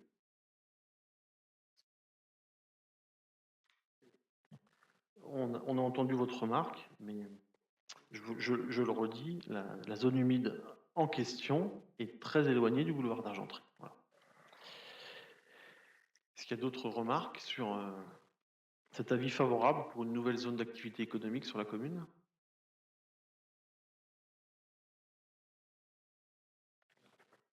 Ah non? Non, non. Non, non. On a modifié l'ordre du jour. Dans la première version de l'ordre du jour que vous avez reçu, c'était effectivement indiqué un point d'information. Mais le point a été modifié le lendemain. Vous avez reçu un message pour bien préciser que c'était l'avis de la commune sur le dossier de réalisation.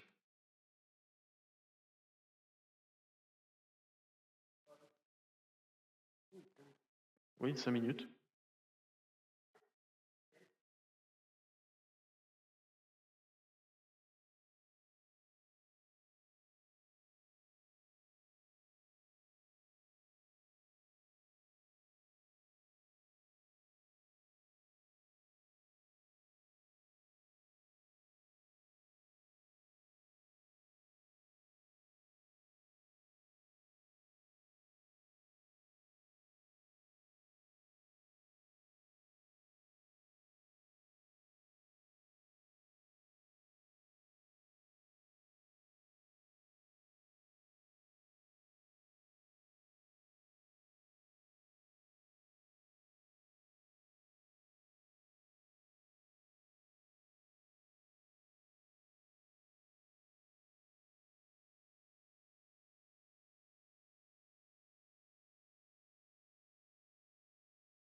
Les 5 minutes de...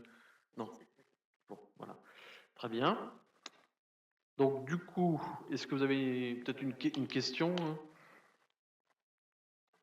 Non, mais en fait, nous avions travaillé sur la première version où on n'avait pas compris qu'il y avait un vote. Donc, et là, on comprend bien que ce que vous nous proposez, c'est d'envoyer vos remarques sur ce sujet. Voilà, bon, très bien.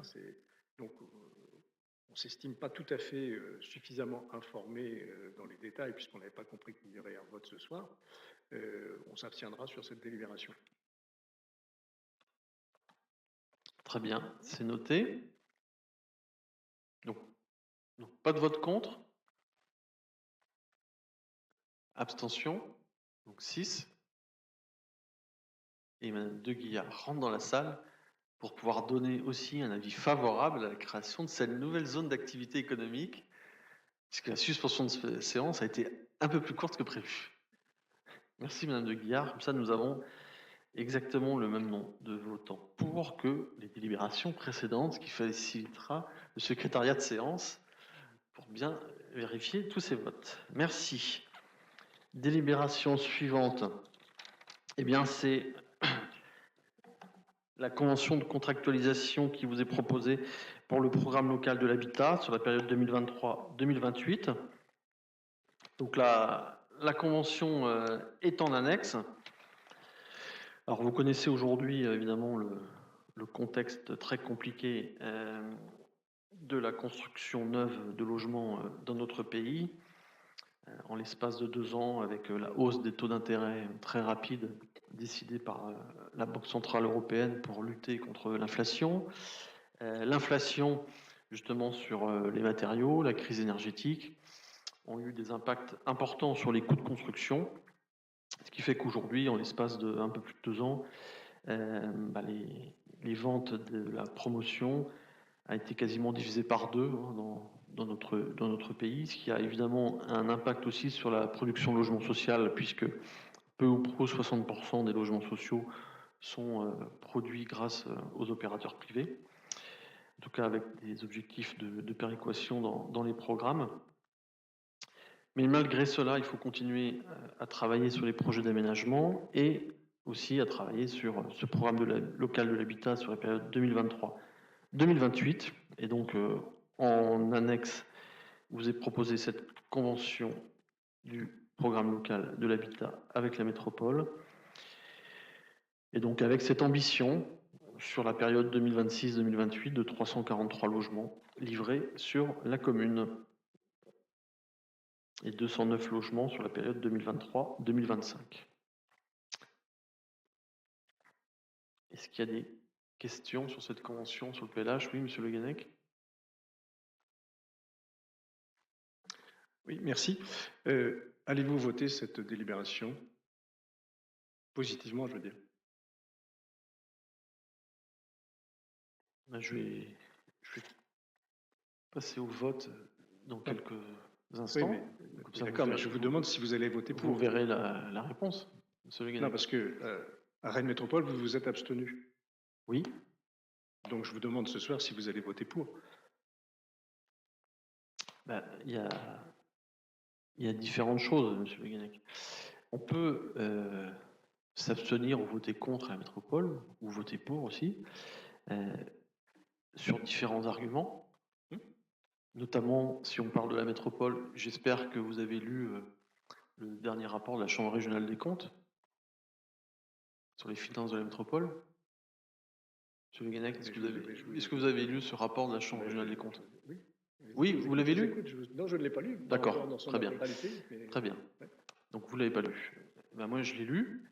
Eh bien, par exemple, les magistrats de la Chambre régionale des comptes ont déploré le fait qu'il n'y avait pas de pacte financier et fiscal entre la métropole et les communes. Ça a été un des motifs pour s'abstenir sur le PLH. Parce que pour que les communes accueillent dans les bonnes conditions les nouveaux habitants, eh bien, il faut donner des moyens aux communes. Et je vous invite... Non, mais le PLH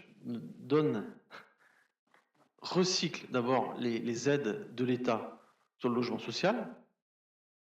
Alors, on peut considérer qu'elles sont insuffisantes, mais en tout cas, jusqu'à preuve du contraire, c'est quand même de l'argent de l'État, c'est pas l'argent de la métropole. Ensuite, la métropole abonde, et tant mieux. La métropole abonde, et c'est tant mieux. Mais ensuite, il faut aussi pouvoir accueillir les habitants, comme j'ai dit, c'est-à-dire financer les services publics de proximité, crèches, médiathèques, écoles, restauration scolaire, etc., etc. Or, en l'absence d'un pacte financier et fiscal, où est la solidarité entre la métropole et les communes? Et je donnerai 2 exemples qui sont dans des tableaux des magistrats. Par rapport à la médiane des métropoles, la CVAE, donc la cotisation valeur ajoutée économique de Rennes Métropole, est supérieure de 40% à celle des autres métropoles, ce qui veut bien dire que depuis 1992 et la mise en place d'une taxe professionnelle unique, eh bien, la métropole a bien capté la croissance de la fiscalité des entreprises, ce qui a permis de financer beaucoup de choses, métro, réseau de transport, etc. Mais si vous prenez un des tableaux suivants dans le rapport de la Chambre régionale des comptes, vous pouvez aussi constater que par rapport à la médiane des métropoles, eh bien, la Rennes Métropole reverse 20% de moins aux communes adhérentes. Voilà. Et donc, ça pose aujourd'hui des problèmes dans un certain nombre de communes sur les finances, puisque beaucoup de communes ont augmenté leur taxe foncière ces dernières années. C'était le cas à Torigné. Et donc, si on n'a pas un pacte financier et fiscal, eh bien, ça risque de déséquilibrer les finances des communes. Et donc, si on veut promouvoir un PLH ambitieux, ben, il faut aussi donner des moyens aux communes pour pouvoir assurer les dépenses de fonctionnement et les dépenses d'investissement associées. Et donc, ça a été la principale raison de l'abstention. Et sachant qu'à l'époque, nous n'avions pas encore connaissance de ce rapport de la Chambre régionale des comptes, et donc l'absence de ce pacte a été soulignée par les magistrats. Oui, alors ceci étant, nous avons vu passer 2 délibérations qui sont des fonds de concours de la métropole ce soir, hein, pour financer notamment la salle de billard, pour financer l'épicerie sociale. Donc le pacte financier que vous appelez de vos voeux, il se décline de manière différente. Après, quand on compare de métropole à métropole, il faut bien vérifier ce que chacun prend en charge et le degré d'intégration de charges collectives au niveau de la métropole, hein, parce qu'on se félicite à raison des aménagements routiers qui s'achèvent au bénéfice de notre commune et de nos habitants. C'est bien la métropole qui le finance, avec une part de participation d'ailleurs du département pour les anciennes voies départementales. Donc le pacte financier, il existe, et dans le PLH, il y a bien des contributions financières de la collectivité qui distinguent d'ailleurs ce qui s'opère en renouvellement urbain ou en extension urbaine. Donc très concrètement, la règle du jeu, elle est connue, et tout le monde profite de l'attractivité et doit prendre sa part dans la réalisation du logement. Voilà, donc moi je constate simplement que un jour, vous vous abstenez, le lendemain, vous voterez pour. Mais chacun analysera les choses. Oui, mais je le répète, M. Le Guenec, lisez le rapport de la CRC, il n'y a pas de pacte financier et fiscal sur la métropole.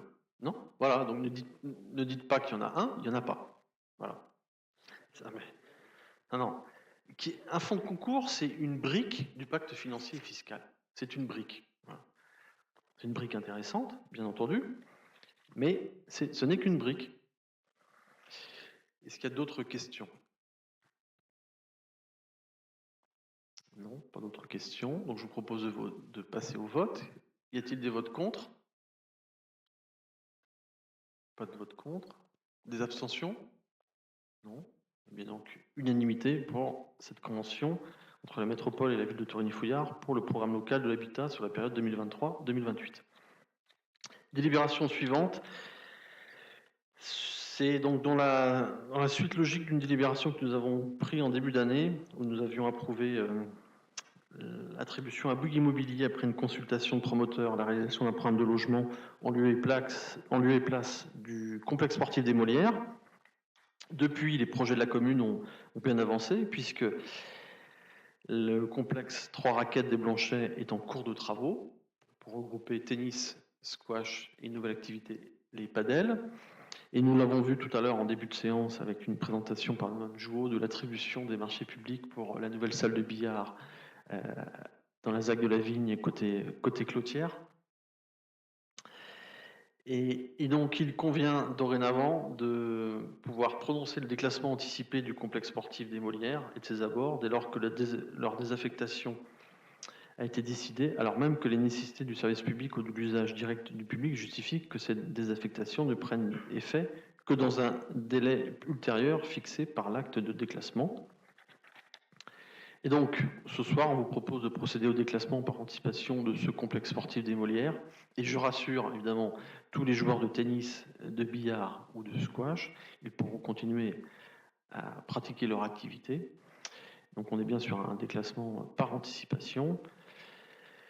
Et la désaffectation de cette parcelle au 19 rue Nationale interviendra d'ici la réitération par acte authentique chez le notaire de la promesse de vente à conclure entre la mairie de Torigny-Fouillard et la société Bouygues Immobilier. Donc l'avis des domaines, on en avait parlé lors de la consultation de promoteur, donc sur un prix de cession d'1 million d'euros hors taxes, hors frais. Et la promesse donc, sera conclue avec une faculté de substitution au profit de toute société que Bouygues Immobilier pourrait se substituer pour la réalisation de cette opération. Évidemment, conditions suspensives, obtention d'un permis de construire, purgé de tout recours.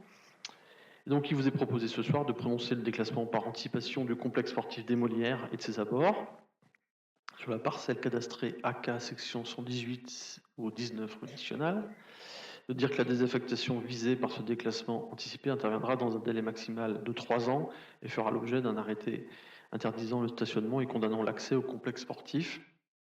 Ceci afin de permettre au public de continuer à accéder au site jusqu'à une date la plus proche possible de la vente, de dire que cette désaffectation sera constatée par acte d'huissier, comme on dit maintenant commissaire de justice, on n'est plus huissier, hein, et qu'il sera procédé à la vente postérieurement à ce constat, donc d'approuver la cession par la ville de Torigny au profit de la société Bouygues Immobilier ou d'une société qui pourrait s'y substituer, donc pour une superficie de 3049 m² au prix d'1 million d'euros, aux conditions suspensives mentionnées ci-dessus, de désigner Maître Loisel, notaire à Torigny-Fouillard, pour la rédaction de l'acte, des actes, de me donner pouvoir pour prendre toutes mesures nécessaires à la bonne exécution de cette délibération, et de m'autoriser ou mon représentant à signer la promesse synalagmatique et l'acte authentique de vente aux conditions précitées et tous les actes et documents à intervenir à cet effet. Voilà. Et donc, si tout se passe bien, septembre prochain, et la salle de billard et le complexe 3 raquettes auront été livrés. Les billards déménagés, parce que ça, on sait que déménager une dizaine de billards, c'est une opération qui s'anticipe, hein, puisqu'on est sur des équipements assez lourd, hein. On ne fait pas ça avec seulement 2 personnes, c'est une logistique anticipée. Et donc, on pourra ensuite vendre à Bouygues Immobilier, une fois qu'ils auront eu leur permis de construire, le complexe sportif des Molières. Voilà. Est-ce qu'il y a des questions? Oui, monsieur Le Guenec. Oui, de toute façon, il ne peut pas y avoir de déclassement tant que l'activité sportive continue de s'y dérouler. J'ai peut-être pas été assez clair. Donc, on procède au déclassement par anticipation. Oui, mais avec un délai, oui, de telle façon à ce que... je pense que les éléments sont clairs dans le texte que j'ai pu lire. Hein. On a bien un délai maximal de 3 ans. Voilà. D'accord. Puis on espère aussi que, puisque c'est la raison pour laquelle nous avions voté contre, le projet de Bouygues respectera le PLH qu'on vient d'adopter. Oui, et je pense que si vous aviez bien lu la convention PLH, monsieur Le Guenec, vous verrez qu'il y a une certaine forme de souplesse. Il ne faut pas appliquer stricto sensu le PLH par permis de construire. Ce n'est pas possible. Ce n'est pas possible. Et donc, c'est bien un ensemble d'opérations qui permet de produire des logements pour tous les futurs habitants.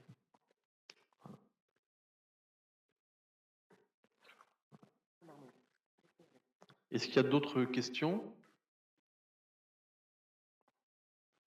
Non. Est-ce qu'il y a des votes contre? Pas de vote contre. Est-ce qu'il y a des abstentions? 6 abstentions. Donc les autres conseillers sont favorables. Merci. Délibération numéro 29. C'est donc un élément qui était inscrit au budget en début d'année. C'est le rachat de la parcelle au 1 passage Claude Bernard. C'est un portage foncier qui date de 2008. Le prix d'acquisition, 190 000 euros plus les frais, soit 204 965 euros et 35 centimes. Et donc, il vous est proposé d'approuver le rachat de ce bien pour la somme que je viens d'indiquer et de désigner Maître Jouffret, notaire à Torigny-Fouillard, pour assister la commune.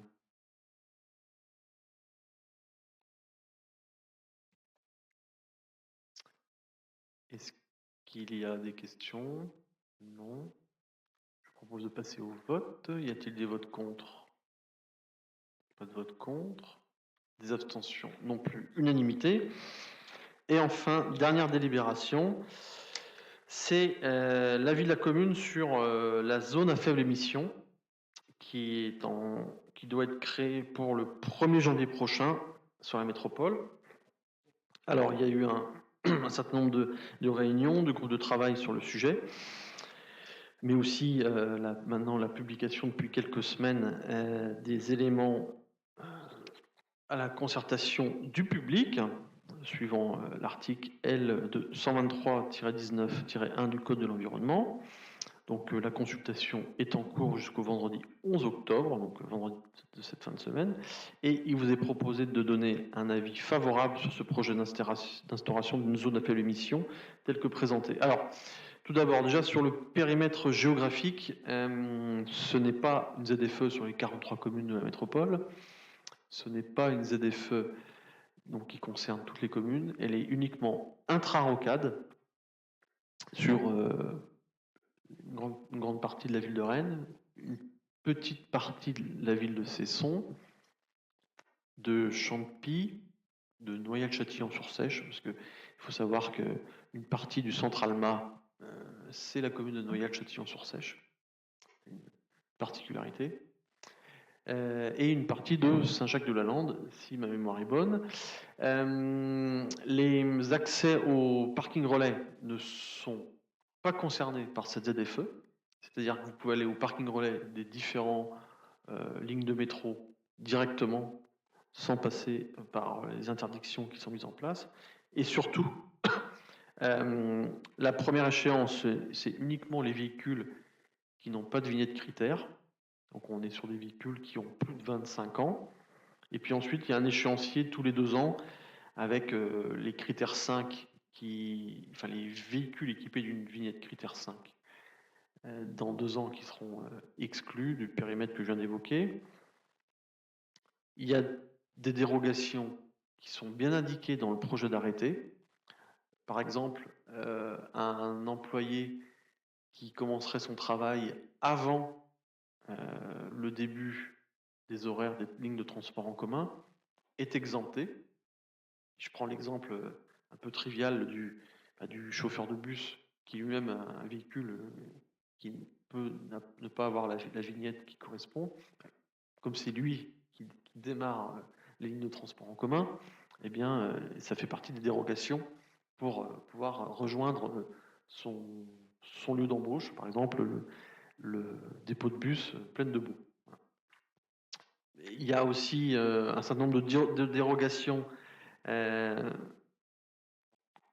pour raison médicale.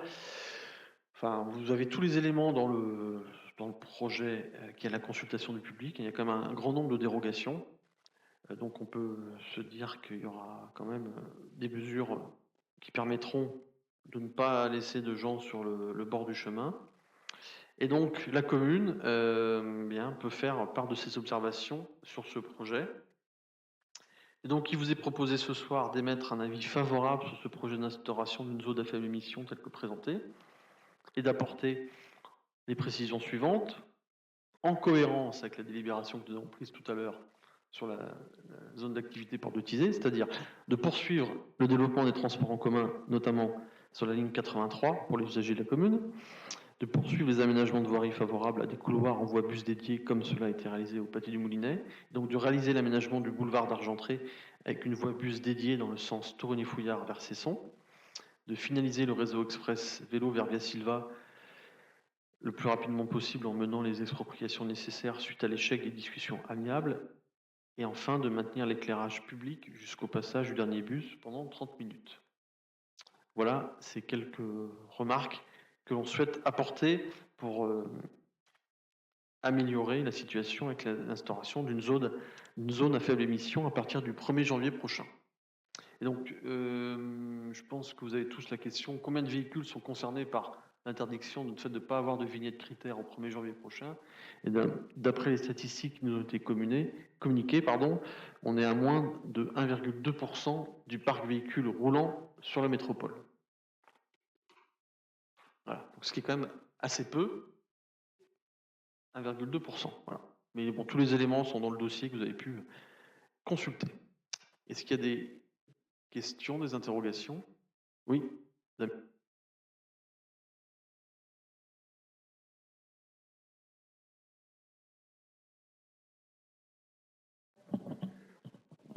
Oui, bonsoir à tout le monde. Je voulais simplement indiquer qu'on peut regretter la lenteur de la réduction des différents critères, puisque d'autres villes en France et en Europe sont beaucoup plus volontaristes.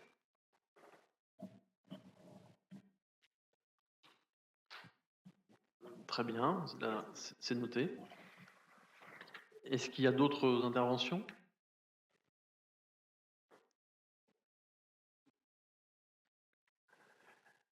Eh bien, je vous propose de passer au vote. Est-ce qu'il y a des votes contre? Non. Des abstentions? Non plus. Unanimité, merci. Eh bien, malgré 30 points à l'ordre du jour, 22h23, la séance est levée. On a quelques petits gâteaux qui nous attendent, qui restaient après la première pierre de l'épicerie sociale et des logements d'urgence. Et donc, si vous avez une petite faim, vous pouvez rester avec nous et profiter de quelques douceurs et sucreries. Merci à tous, bonne soirée et prochaine séance le lundi 9 décembre. À bientôt. Au revoir, bonne soirée, merci.